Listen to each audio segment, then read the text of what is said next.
बिस्मिल्लाहिर्रहमानिर्रहीम। अस्सलाम वालेकुम नाज़रीन इकराम, मैं हूं मखदूम शहाबुद्दीन और आप देख रहे हैं मेरा फेसबुक और यूट्यूब चैनल। उम्मीद करता हूं आप सब लोग बखैर वाफियत होंगे और जहां भी होंगे अपने अहले खाना समेत खुश भी होंगे और महफूज भी। नाज़रीन इकराम, पाकिस्तान की फ़ौज की जानिब से पॉलिसी बयान जारी कर दिया गया है। इमरान खान की रिहाई मुमकिन नहीं, ऐलान ख़त्म हुआ। यह ऐलान कहाँ से हुआ है, किसके बिहाफ पर हुआ है और पाकिस्तान की इस्टेब्लिशमेंट की जानिब से इस मौके पर इस पैगाम का जारी करना कितना इंपॉर्टेंट है, इस हवाले से कुछ एक्सक्लूसिव डिटेल्स हैं जो आपके सामने रखनी है।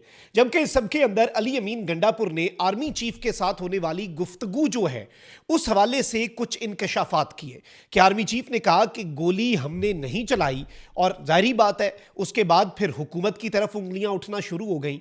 लेकिन अब इस सबके अंदर पाकिस्तान की इस्टेब्लिशमेंट का रद्द अमल भी आ गया है। इस हवाले से भी डिटेल्स हैं जो आपके सामने रखनी है। तो वहीं दूसरी जानिब अडयाला जेल में बैठे इमरान अहमद खान नियाजी ने भी इस सिस्टम को, इस निज़ाम को एंड तक ले जाने और घर तक पहुंचाने का चूंकि फैसला कर लिया है, कप्तान ने भी एक इंतहाई कदम उठाया है और अडयाला जेल से बड़ी अनाउंसमेंट हुई है। यह अनाउंसमेंट जो है ये डायरेक्टली पाकिस्तान की मिलिट्री एस्टैब्लिशमेंट के हवाले से और COAS जनरल आसिम मुनीर जो हैं उनके हवाले से है। ये डिटेल सारी आपके सामने रखनी है। नाज़रीन इकराम, इस वक्त एक चीज़ याद रखिएगा कि इमरान खान साहब किसी भी तरह से अपेरेंटली जो चीज़ हम सबके सामने है, इमरान खान साहब किसी भी तरह के कॉम्प्रोमाइज, किसी भी तरह की सेटलमेंट, किसी भी तरह के मामलात के अंदर डील या ढील उसकी तरफ नहीं आ रहे। इवन ये तक PTI ने दावा किया, PTI के रहनुमाओं ने, कि इमरान खान साहब को पहले तो ये कहा गया कि आपको रिहा कर देंगे, फिर इवन 3 महीने में इमरान खान साहब की नाअहली जो है वो ख़त्म करने की पेशकश थी। लेकिन इमरान खान साहब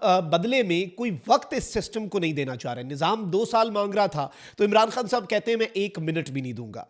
आप चाहते हैं कि मैं ज़रा टोन डाउन कर दूं अपने बयानिए को, मैं कुछ कदम पीछे हट जाऊं, मैं इंच का 1000वां हिस्सा भी पीछे नहीं हटूंगा। ये इस वक्त पॉलिसी है इमरान खान की। अब इस सब के अंदर सलमान अकरम राजा साहब जो हैं उन्होंने भी एक स्टेटमेंट जारी की कि जी बदबख्त ताकतें जो हैं वो चाहती हैं कि डील हो जाए, सरेंडर हो जाए। असद कैसर साहब ने भी इस हवाले से ताकतें जो इस वक्त चाह रही हैं उस हवाले से बात की। उमर अयूब साहब ने भी कहा कि मुल्क के अंदर जो कुछ भी हो रहा है वो 5 एजेंसीज करवा रही हैं। अब इमरान खान साहब जो है वो तो इस वक्त आपको मालूम है कि खुलकर बाज़ाब्ता तौर पर अब एस्टैब्लिशमेंट जो है उसे अपने निशाने पर ला चुके हैं। इसमें तो कोई दूसरी राय, इसमें कोई अगर मगर नहीं है। मैंने आपको कहा था कि पिछले दिनों में जितने इंसिडेंट्स हुए, चाहे वो लम्स वाला इंसिडेंट हो, चाहे आर्मी चीफ के ट्रेंड्स हो मुख्तलिफ मौक़े के ऊपर जो चले हैं, इन सब का रद्द अमल आएगा। और इन सब का रद्द अमल पहली चीज़ तो ये हुई कि फ़ौज के जो तर्जुमान नाम नहाद सहाफ़ी हैं, जो कि ताकतवरों के स्पोक्स पर्सन बने हुए हैं, और उन्होंने ये बात कही और उनकी तरफ से ये बात कम्युनिकेट की गई कि जी अब ये नई पॉलिसी यही है कि जब हमारा दिल करेगा हम अडयाला में सख्ती बढ़ा देंगे, इमरान खान के लिए मुश्किलात बढ़ा देंगे, ये कर देंगे, वो कर देंगे। यानी वो इस चीज़ के ऊपर रहे कि जब दिल करेगा करेंगे और अब तो मज़ीद सख्तियाँ बढ़नी हैं। अब नाज़रीन कराम, आज बाज़ाब्ता तौर पर अगर हम कहें कि इस्टेब्लिशमेंट की तर्जुमानी करने वालों में से एक मुनीब फ़ारूक साहब भी हैं, तो मुनीब फ़ारूक साहब जो हैं उन्होंने कहा है कि जी मैं PTI के लिए बहुत बुरी खबर जो है वो लेकर आया हूँ। तो मैं आपको सोर्स भी बता रहा हूँ ना, और ज़ाहिर बात है ये वो सोर्सेज हैं जिनके दावों की एस्टैब्लिशमेंट तरदीद नहीं करती। ठीक है जी। और फिर एक प्रॉक्सिमिटी टू पावर मैटर करती है, चाहे वो फैसल वाडा हो, चाहे वो मुनीब फारूक हो, या चाहे वो कोई भी हो। और इनके हवाले से मैं हमेशा ये कहा करता हूँ कि एक तिनका हकीर हूँ लेकिन मैं हवाओं का पता देता हूँ। तो कम से कम एक हकीर सा तिनका जिसकी अपनी वक़्त ना भी हो, उसे देखकर आपको पता चल जाता है कि वो किस डायरेक्शन में उड़ रहा है, तो हवाएं उस डायरेक्शन में होती हैं। तो इनकी बात को ज़रा सीरियस इस एंगल में लिया जा सकता है कि ये बिल्कुल तर्जुमानी करते हैं। अब मुनीब फारूक साहब जो हैं जर्नलिस्ट है, सारी बात है, उन्होंने ये कहा है कि जी स्पेस जो है पाकिस्तान तहरीक इंसाफ के लिए जो थी या बन रही थी वो भी ख़त्म हो चुकी है। और इमरान खान साहब की जेल से रिहाई के भी अगर कोई इम्कानात थे तो वो इम्कानात भी ख़त्म हो चुके हैं। यानी कि खान साहब के ऑलरेडी केसेस के अंदर बेल जो है उसके कुछ चांसेस बन रहे थे। अब ये कह रहे हैं, जारी बात है, तो इनके कहने का मतलब यह है कि चांसेस क्यों बन रहे थे फिर, और अब चांसेस क्यों ख़त्म हो रहे हैं। ज़ाहिर बात है खान साहब किसी बात पर नहीं आ रहे। लेकिन इन्होंने एक और बड़ा अलार्मिंग क्लेम किया। इन्होंने कहा कि जी GHQ हमला केस जिसकी रोज़ाना की बुनियाद पे समात अप्रूव हो चुकी थी, खैर अब 27 तारीख ऑनवर्ड जो है वो केसेस फिर से अडयाला में चलेंगे, अब मज़ीद डेट आगे ना चली गई, लेकिन वो केस बहुत तेज़ी से बढ़ रहा है। अब इन्होंने ये क्लेम किया है कि GHQ रावलपिंडी हमला केस और जिना हाउस जो कि कोर कमांडर लाहौर का घर था जिस पर हमला हुआ, वो वाला केस, ये 2 केसेस 9 मई के सिंबॉलिक केसेस जो हैं, इनमें उसमें भी इमरान खान साहब को सजाएं होंगी, ये भी ये सुना रहे हैं बात जी। फिर कहते हैं कि जी सियासी मसाइल जो हैं वो पाकिस्तान तहरीक इंसाफ के लिए बढ़ेंगे, इंक्रीज होंगे और अब ऐसे ही काम चलेगा, निज़ाम भी ऐसे ही चलेगा, कोई मिड टर्म इलेक्शन नहीं है। और इन्होंने एक और चीज़ कही है कि जी जो भी इंगेजमेंट्स पीटीआई की चल रही थी अब वो भी ख़त्म हो चुकी हैं, अब उस तरफ आप बिल्कुल भी ना जाएं और फिलहाल खान साहब का बाहर आना नामुमकिन है, ऐलान ख़त्म हुआ। ये कहना किसका है जी? ये एस्टैब्लिशमेंट के करीब समझे जाने वाले जो हमारे जर्नलिस्ट दोस्त हैं उनका है। फिर कहते हैं कि जी एस्टैब्लिशमेंट की पॉलिसी भी सेम रहेगी और अगले 5 से 10 साल तक यही पॉलिसी रहेगी। साथ ऑब्वियसली ये क्या कह रहे हैं, इनका मौक़िफ़ यह है कि जी एस्टैब्लिशमेंट की जो अब अगली एस्टैब्लिशमेंट क्या होगी, ज़ाहिर बात है इनके कहने का मतलब यह है कि इसके बाद जो अब अगले चीफ अगर कभी आते हैं, चेंज ऑफ कमांड होती है पाकिस्तान की मिलिट्री के अंदर, तो ये उस हवाले से कह रहे हैं। कहते हैं कि जी इदारा ये समझता है कि जी इदारे की साख को और बहुत नुकसान पहुंचाया, 9 मई किया, तो इसलिए देयर इज़ नो मर्सी, कोई माफ़ी नहीं है।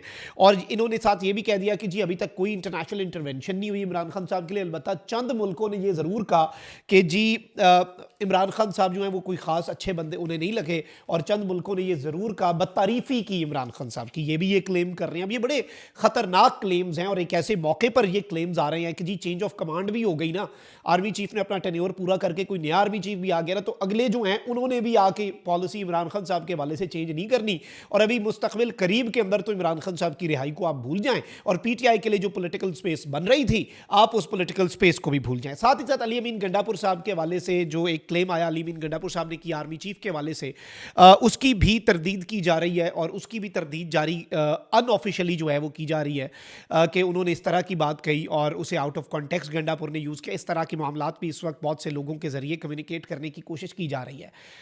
अब ज़रा आ जाएं कि माफ़ी नहीं है इमरान खान के लिए, इमरान खान के लिए ये नहीं है, वो नहीं है, फ़लाँ नहीं है, ढिमका नहीं है। इमरान खान ने इसमें से कुछ मांगा है, ज़रा ये तो समझ लें। अब आप ये देखें कि खान साहब के जो तीनों खतूत हैं, क्या वो डील के लिए? भाई वो 3 खतूत 25 करोड़ अवाम को गवाह बना के लिखे हैं, हुज्जत तमाम करने के लिए लिखे हैं और उसमें तो एक तरह से ये कहा जा रहा है कि आप अपना ये भी मामला दुरुस्त कर लें, ये भी ठीक कर लें, ये भी ठीक कर लें, आपके अपने फ़ायदे में है, आपकी इमेज के लिए बेहतर है। यानी आप टोन को देखें ना, टोन को समझें और मामलात को समझें तो आपको चीज़ों का इदराक हो जाएगा। अब आप ये देखें कि इमरान खान साहब ने जो ख़त लिखे आर्मी चीफ को, आर्मी चीफ ने कहा मुझे ख़त मिला ही कोई नहीं, मिला भी तो मैं वज़ीर आज़म को भेज दूंगा। अब इमरान खान साहब ने जो हिदायत जारी की थी, पहले तो ये जुल्फ़ी बुखारी के थ्रू हिदायत हम तक पहुंची कि जी इमरान खान साहब ने पाकिस्तान में मौजूद लोगों के लिए ये टास्क नहीं है क्योंकि ऑब्वियसली मुश्किलात बढ़ सकती हैं, जो ओवरसीज़ हैं उनके लिए इमरान खान साहब ने ये हिदायत जारी की कि मेरा जो ख़त है वो पब्लिक किया गया और कहा गया इसके आप 2 प्रिंट निकालें। एक प्रिंट जो है वो आपने जारी कर देना है और वो आपने पोस्ट कर देना है आर्मी हाउस GHQ रावलपिंडी, और दूसरा जो है वो आपने अपनी रेलेवेंट एम्बेसी के अंदर देना है। अब हुआ ये है नाज़रीन कराम कि इमरान खान साहब का ऑफिशियल ट्विटर हैंडल जो कि अल्टीमेट अथॉरिटी है, जिसे इमरान खान साहब की एंडोर्समेंट हासिल है कि यहाँ से जो स्टेटमेंट आती है उस पर मेरा ठप्पा होता है और फैमिली को ऑन बोर्ड लेके ही यहाँ से स्टेटमेंट जो है वो जारी की जाती है इमरान खान साहब के बिहाफ पर। अब इस पे एक पूरी कैंपेन की सूरत में एक पोस्टर जारी किया गया है and a message from former prime minister Imran Khan साहब। मैसेज में प्रॉपर एड्रेस दे दिया गया है, पोस्टल कोड के साथ रावलपिंडी के अंदर GHQ का एड्रेस दे दिया गया कि एक कॉपी इधर भेजें। फिर इवन लोगों की आसानी के लिए पाकिस्तान के जो मेजर मुल्कों के अंदर सिफारत खाने हैं या कॉन्सुलेट्स हैं, जैसे अमेरिका के अंदर पाकिस्तान के सिफारत खाने के अलावा कॉन्सुलेट भी हैं, फिर ऑब्वियसली बरतानिया के अंदर बड़े मुल्कों में कॉन्सुलेट्स भी होते हैं ताकि मजीद एरियाज जो हैं वहाँ पे कैटर किया जा सके, और जो यूरोप के अंदर एम्बेसीज हैं उनके एड्रेस भी दिए हैं। लेकिन साथ एक और काम का है, वो ये है कि ग्रुप्स की सूरत में भी आप एम्बेसीज में जाएं। अब होगा ये कि आर्मी चीफ वाले खत 10 लोग इकट्ठे होंगे जी और वो जाएंगे, वीडियो बनाएंगे, एम्बेसी उसे रिसीव नहीं करेगी, रिसीव कर लेगी तो फिर भी वीडियो वायरल, एम्बेसी रिसीव नहीं करेगी तो वीडियो और वायरल। तो ऑब्वियसली ये एक एक्टिविटी जो है वो चल पड़ी है और इससे फिर ये इमरान खान साहब का इसमें अल्टीमेट स्लोगन है कि कोई कल को ये ना कह सके कि मेरा खत उसे मिला नहीं, मैं पोस्ट नहीं करूंगा, मेरी आवाम पोस्ट करेगी। तो यहां से भी आप समझ जाएं कि खान साहब जो हैं वो भी समझ चुके हैं कि मामलात पॉइंट ऑफ नो रिटर्न पे ही हैं और there is no change of policy और ऐसा कुछ एक्सपेक्टेड भी नहीं है। इमरान खान साहब भी कोई ऐसी एक्सपेक्टेशन जो मुनीफ फारूक साहब ने कहा कि जी ये हो रहा है, इमरान खान साहब ने भी कोई फॉल्स होप्स जो हैं वो नहीं जोड़े हुए, ये चीज़ याद रखिएगा। तो इसीलिए मुझे ये लग रहा है कि वो जारहाना हिकमत अमली में जाकर प्रेशर बिल्ड करना चाहते हैं। कमेंट सेक्शन में राय का इजहार जरूर करें। अपना बहुत ख्याल रखें। अल्लाह निगहबान। पाकिस्तान जिंदाबाद।